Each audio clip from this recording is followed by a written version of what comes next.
there's a very faint sigh of disappointment when I walk onto the stage to do a presentation about dog guides without a dog. It's part of the nature of working at Lions Foundation of Canada Dog Guides. We know that our dogs are infinitely cuter than we are, and they steal the show 100% of the time. But I don't want to leave you without hope today. You are going to get to see one of our dogs working, but just to be clear, the dogs don't talk. But wouldn't that be an interesting TED Talk if they did? But one of our clients is joining us tonight to talk about the impact that her dog has made in her lives in the 2 years that they've been matched. So many of you have probably seen a dog guide in action. You recognize them by the vest that they wear that tells you that they're working. And maybe you've seen them helping a client who maybe has dropped something, help them retrieve it, or helping someone cross a busy street.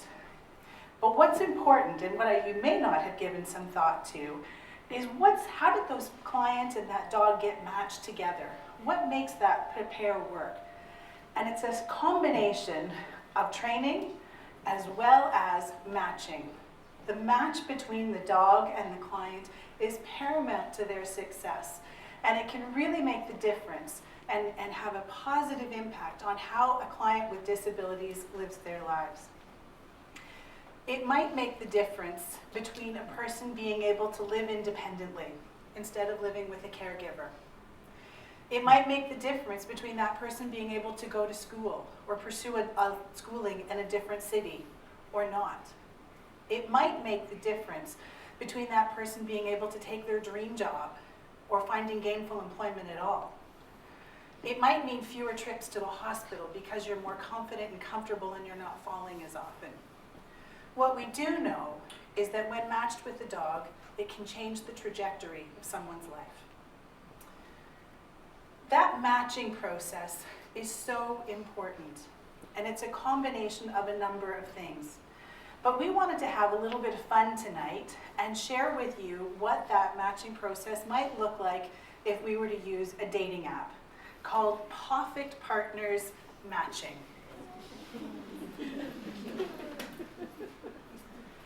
So let's take a look at some of what you might see on our dating app. So first you'll see Ellen. Ellen loves going on hikes. At home on a Saturday afternoon or a rainy day, you might find her cooking and trying a new recipe or knitting.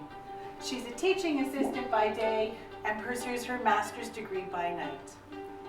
Then we have Bo. Bo is a type 1 diabetic with arthritis, and she likes slow walks. She has 2 amazing kids who keep her busy.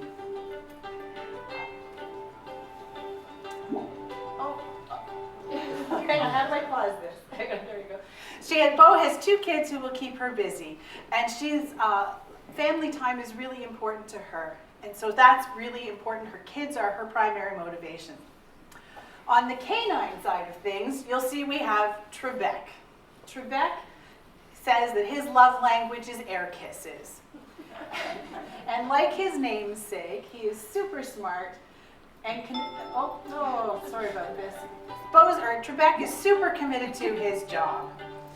And his motto might be slow and steady wins the race.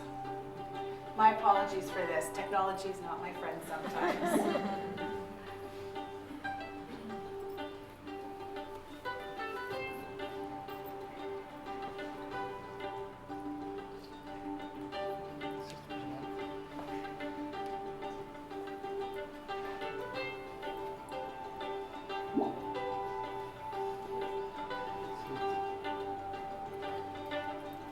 Next, we have Vesper coming up.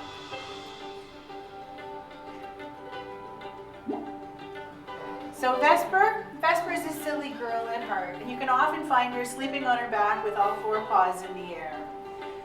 Her ideal date is going on a hike, but she's also really curious, and puzzles are her jam, and she likes nothing more than to solve problems. So how would we swipe right on these 2 pairs? I want to give you a little bit of context about how that matching process and what our dogs can do. But let's start with Ellen and Bo. Ellen and Bo both have type 1 diabetes with hypoglycemic unawareness, which means they are unable to detect when their blood sugars drop to a level below 4.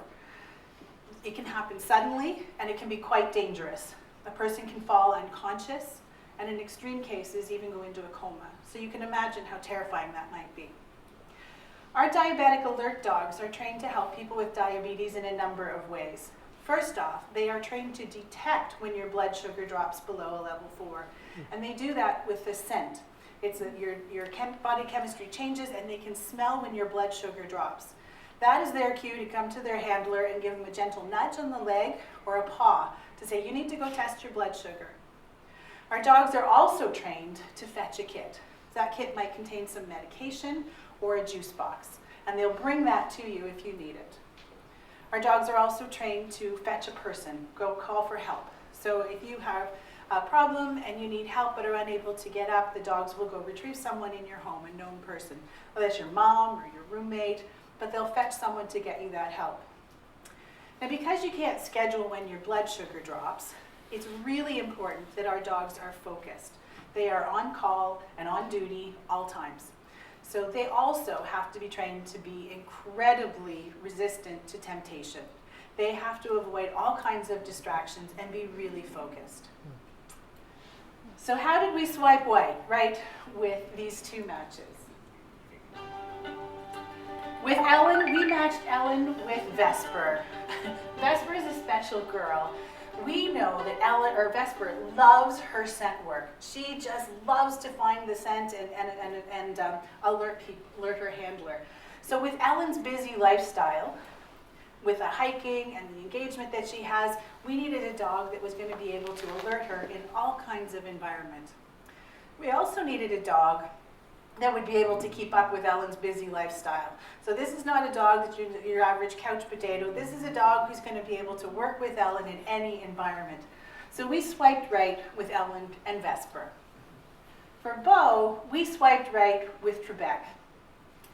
Trebek is an amazing dog, but Trebek is a little bit of an introvert and bonds really tightly to one person.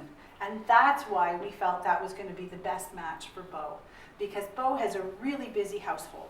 So with 2 kids in the house, we needed to make sure that Trebek was going to be like glue to Beau, and that's what has happened. We also need a dog who's super gentle because Beau has arthritis. So a dog that was going to be really gentle in fetching the kit and handing it to her, and a dog that was going to be really gentle on leash. So that's a little bit about the matching process. We match dogs in 7 different programs. And in each program, there's a unique and different set of skills that we can train the dogs for. But what's equally important is that match with the person. If you're tall or you're short, you're going to need a different dog. If you live in an urban environment versus a rural environment, you're going to need a different dog. If you work in a busy office or you work at home, you need a dog that's going to be matched to all of those criteria. And it's a really complicated process, but it is one that is so critical to the success of this partnership that it's something we spend a lot of time on. But I don't want you to take my word for it. I want to introduce you to Ellen and Vesper, who are with us tonight. And they can tell you about the impact that, Ellen can tell you about the impact that Vesper has had on her life in the last 2 years. Thank you.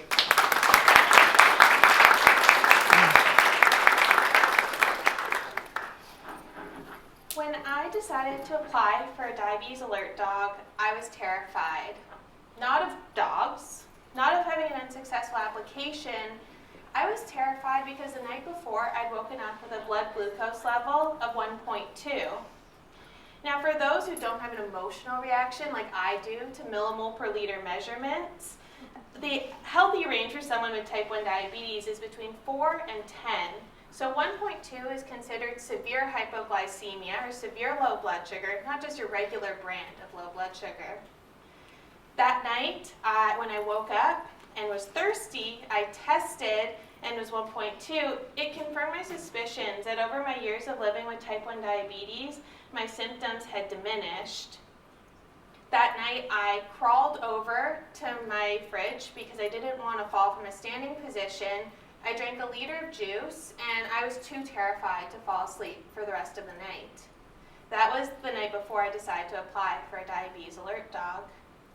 A while after I applied, I received an email from Dog Guide saying, that someone would be coming to my home to do an apartment visit. And so when the instructor arrived at my apartment, she checked out my space, asked where I'd take a dog for walks in my area, but she truly wanted to get to know me. And I really wasn't expecting this because I didn't know all of this about the matching process. And so when she asked me what I like to do for fun, I was truly at a loss. I was really ready for serious questions. Well, eventually she pointed to my basket of knitting on the floor and asked me if I liked to knit. She pointed to the backpack in the doorway and asked me if I liked to hike, which prompted me to share, yes, of course, I love being outdoors, I love hiking and canoeing, I love knitting, I love cooking, and I love my research. A while after my home visit, I got a call from Vesper's trainer, Amanda. Although at this point, I didn't know anything about Vesper, I didn't know anything about my status in being matched. And Amanda asked me a couple of questions, one of which was, if I had a few words to describe my dream dog, what would they be? I think I said something about adventurous and silly, but also being okay at my now desk job. I had a feeling that this call was sort of different though, because dog guides had never asked me about a dog before. They'd only ever asked me about myself for my profile. So, what would you know, a few weeks later, I got the call that I'd been matched and I'd be going for training in the spring. Now, I'm going to leave you in anticipation for a moment here because I had to wait 6 to 8 weeks after finding out I'd been matched to learn anything about my match. But I promise it won't be 6 to 8 weeks. As Bev said, Vesper is trained to bark for help, get a known person, fetch a medical kit, fetch a juice box, and alert below that 4.5. And what these skills add up to is to both support me when I'm in a dire need for help, but also in avoiding those dire situations in the first place. Now, enough with the anticipation. The first time that I met Vesper, I was immediately struck by how silly and goofy she is. I mean, maybe it was the first time we met, she licked the inside of my glasses, or maybe it was that our first night, I looked over and she's sleeping on her back with all 4 paws in the air. Whatever it was, it really hasn't stopped. And even in Vesper's alerting, she adds her own flair to her nose nudge alerts. It's things like the way that Vesper expresses her silly self that make me think that we were made for each other, and a perfect match, it might even be an understatement.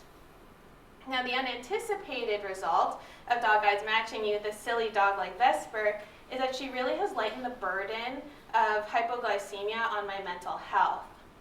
What I mean by that is that the experience of waking up in the middle of the night at a 1.2 that I told you about earlier, it was really terrifying and it really weighed heavily on my confidence and joy. And scary lows like that happen more often than I would have liked before Vesper. Now, with her, when I go low, it is her favorite thing to happen all day. And if she's lucky, it happens more than once a day. And that's because she gets the best treat. Vesper greets low blood sugars with excited tail wags and energy. And to boot, she almost always catches them at that 4.5 before they're concerning. When Vesper catches a low at a 4, she'll alert me. I'll drink a juice box. If I continue to go low, she'll alert me again, and I'll drink another juice box, and so on and so forth until I'm no longer low. Before Vesper, I might catch a low at a 2.5. I would frantically drink 4 juice boxes, which would bring me up appropriately, but would create panic, and because I have an invisible disability, would often make people look at me pretty funny. What's going on with her? So having Vesper has also given me greater confidence in my diabetes management to keep my blood sugars in that healthy zone rather than just away from the low zone. Having my blood sugars in that healthy zone more frequently has also just made me feel better day to day, and I truly believe that it's adding years to my life, or at least my blood work would indicate as much. I don't have a crystal ball. A lot has happened since I applied for a diabetes alert dog. I finished grad school, I've moved a few times, I got engaged, and it's all got me thinking a lot more about the future. For people living with type 1 diabetes, the amount of time that your blood sugar is in that healthy zone is really important for decreasing risks during pregnancy. And so having Vesper in my life and her keen alerting has also made something that used to feel incredibly daunting or even impossible some days a lot more exciting. I like to reflect on the journey that brought Vesper and I to each other. There's so many dedicated and phenomenal people who invested wholeheartedly into her, from her breeding to raising her to training her to matching us. And I wonder if they knew that their efforts and her silly energy would lighten the burden of wondering if severe hypoglycemia was always around the corner. Or I wonder if they knew that her skills would add years onto my, a stranger's life. Whatever the case, Dog Guides swiped above and beyond, and the one thing that I'm sure that they knew is that Vesper, like all Dog Guides, is incredibly special in her own way, and I'm just the grateful person who was made for her.